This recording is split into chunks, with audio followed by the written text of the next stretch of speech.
کر لے خواب میں, تو اتنے دفعے وظیفے پڑھ لے, تو فلانے سے بیعت ہو جا, میں تیرے دارالعلوم میں آ کے دارالعلوم بنا کے جاتے ہیں. ہاں باقاعدہ دارالعلوم دیوبند کا نقشہ نبی صلی اللہ علیہ وسلم کہتے ہیں بنا کے گئے تھے, استغفر اللہ.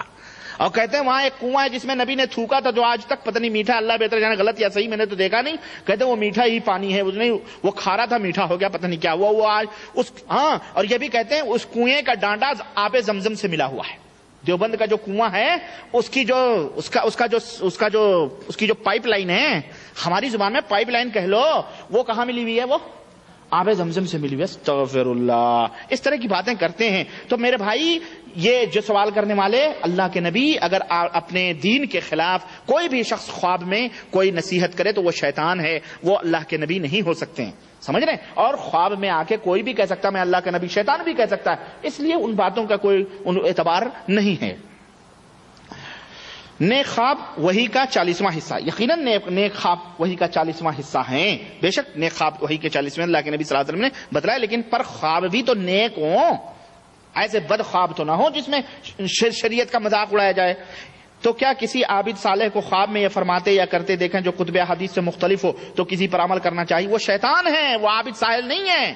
وہ شیطان, وہ روحیں ہیں جو تمہیں شیطانی جنی, جو تمہیں عابد اور صالح کی شکل بنا کر کے آتی ہیں اور جناب علی تمہیں گمراہ کرتی ہیں. جو میں خواجہ غریب نواز آیا ہوں, میں شیخ عبد القادر, میں زکریا ہوں, میں الیاس ہوں, میں فلانے ہوں, میں خضر ہوں. یہ جو تبلیغی نصاب کے اندر خواجہ خضر کے واقعات بھرے پڑے ہیں نا, کہ خواجہ خضر آئے باقڑ بلہ کھلا کے گئے.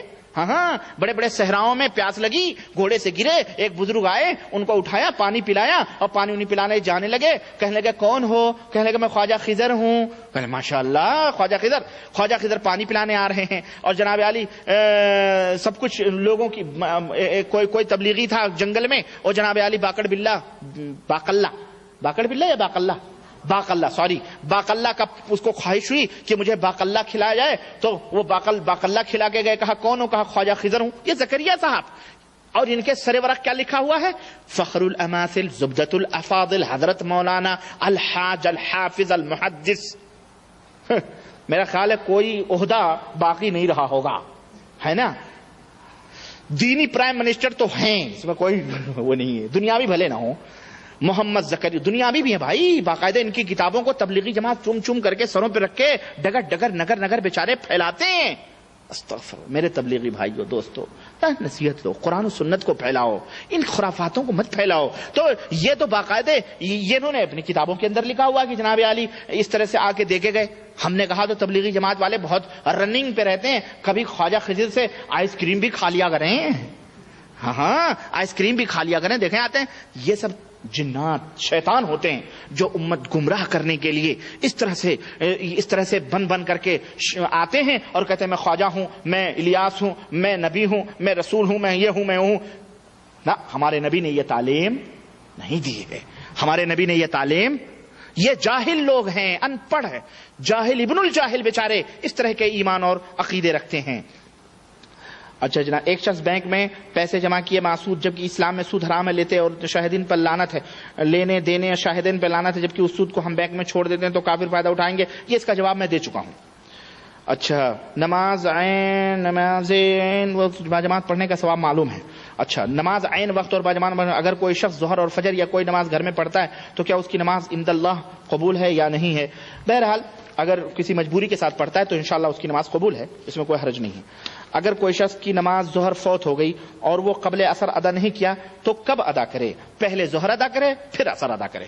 اب اگر کوئی یہ کہہ سکتا ہے کہ جناب علی اگر وہ جماعت کے ساتھ عصر ملی اس کو اور اس کے اندر چلا گیا تو کیا کرے, تو اس کے لیے چاہیے کہ وہ پہلے ظہر کی نیت سے پڑھ لے, ظہر کی نیت سے ان کے ساتھ نماز پڑھ لے اور اس کے بعد میں عصر کی نماز ادا کر لے. بعض علماء کہتے ہیں کہ وہ عصر سے قبل ادا کرے, اور اگر جماعت عصر میں شامل ہو تو یہ پوری نیت میں نے تو پہلے بتا دیا سوال پڑھنے سے پہلے ہی, قبل ادا کرے, اور اگر جماعت عصر میں شامل ہو تو پہلے وہ ظہر کی نیت کر کے 4 رکعت امام ظہر ادا کرے, پھر بعد میں عصر نماز ادا کرے. اگر اس شخص نے امام عصر پڑھی اور اس کی ظہر باقی رہے گی تو کب ادا کرے؟ جبکہ فرض قرض ہے اور قرض واجب ادا ہے, مستفید فرمائیں. میں سمجھتا ہوں جو میں نے بتایا ہے اسی حساب سے, اب بعد میں عصر کے بعد وہ پڑھے یا نہ پڑھے اس سلسلے میں مجھے نہیں علم ہے, کیونکہ عصر کے بعد اللہ کے نبی نے کوئی بھی نماز پڑھنے سے منع کیا ہے. اب اگر آپ کو اس سلسلے میں معلومات ہے تو آپ ہمیں بتائیں، ہمیں اس کا علم مکمل طور پہ نہیں ہے، یا انشاءاللہ میں بعد میں آپ کو جواب دے سکتا ہوں۔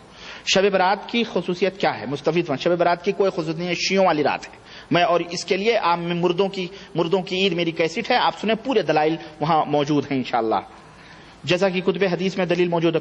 کوئی بھی صحیح روایت اس سلسلے میں موجود نہیں ہے کتب احادیث میں۔ ھذا شہری و شہر رمضان اللہ، یعنی شعبان میرا مہینہ ہے اور رمضان اللہ کا مہینہ، نہ، یہ حدیث میری نظر سے نہیں گزری ہے، اور میں نے جیسا کہ بتایا اس تعلق سے کوئی بھی حدیث صحیح نہیں ہے، اس تعلق سے کوئی بھی حدیث صحیح نہیں ہے۔ اور اسی شعبان کی 15ویں تاریخ کو دن میں حلوہ بنانے، پوریاں پکانے تیار کریں، رات کو مسجد میں مرد عبادت کرتے ہیں، عورتیں گھروں میں گلچھرے اڑاتی ہیں حلوے مانڈے میں، یہ تمام سب چیزیں بہرحال، اور قبرستان جاتے ہیں، یہ تمام سب خرافات اور بدعات ہیں، اللہ کے رسول صلی اللہ علیہ وسلم ثابت نہیں ہے۔ میں سمجھ گیا آپ کے سوالات سے مکمل طور پر جو بھی ہے اس میں۔ اچھا جناب، بہت لمبا ہے بھائی، آخری سوال معذرت کے ساتھ، ماشاءاللہ ہمارے کچھ بھائی اور ہم بھی صف سیدھی کرتے وقت انی وجہت وجہی للذی فطر السماوات والارض حنیفا وما انا من المشرکین پڑھتے ہیں، اور کچھ لوگ نیت باندھنے کے بعد یہ پڑھتے ہیں ان صلاتی و نسکی میں حمد للہ، کیا پڑھنا درست ہے؟ مستفید فرمائیں۔ انی وجہت وجہی للذی فطر السماوات، یہ نبی کریم صلی اللہ علیہ وسلم سے ثابت ہے، اسی طرح اور بھی ثنا جو نبی کریم صلی اللہ علیہ وسلم سے ثابت ہے وہ پڑھنا چاہیے۔ ان صلاتی و نسکی و محیای و مماتی للہ رب العالمین، نیت باندھنے کے بعد، ہاں وہ نیت باندھنے کے بعد ہی پڑھا جاتا ہے، اس کو سمجھ رہے ہیں، نیت باندھنے کے بعد ہی، یعنی اللہ اکبر کہنے کے بعد ہی اس کو پڑھا جاتا ہے۔ میرے سوال زیادہ ہیں، امید کرتا ہوں کہ سبھی سوالوں کا جواب دیں گے، تو بہرحال اس سلسلے میں تحقیق کریں تھوڑی سی۔ مجھے شک لگ رہا ہے کہ نیت باندھنے کے بعد ہاتھ لگا سکتا ہے، جیسے چارپائی کو ہاتھ لگانا، غیر محرم عورت کی میت کو ہاتھ نہیں لگا سکتا ہے، تب رہا کہ چارپائی کو ہاتھ لگا سکتا ہے، کوئی حرج نہیں، چارپائی اٹھا کر کے لے جانا ہے قبر میں اتارنے کے لیے، اس کا محرم جائے گا، کوئی غیر محرم قبر میں اتارنے کے لیے نہیں اترے گا وہ، یا صرف اس کا شوہر یا باپ بیٹا بھائی، جی ہاں وہی شوہر باپ بیٹا بھائی ماموں خالو بھتیجا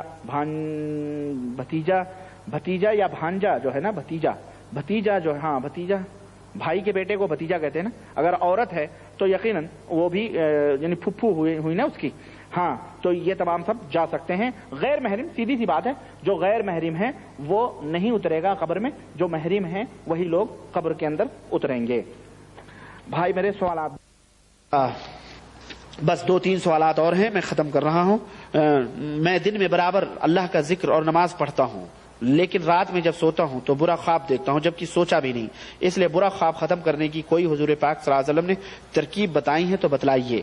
میرے بھائی آپ جو ہے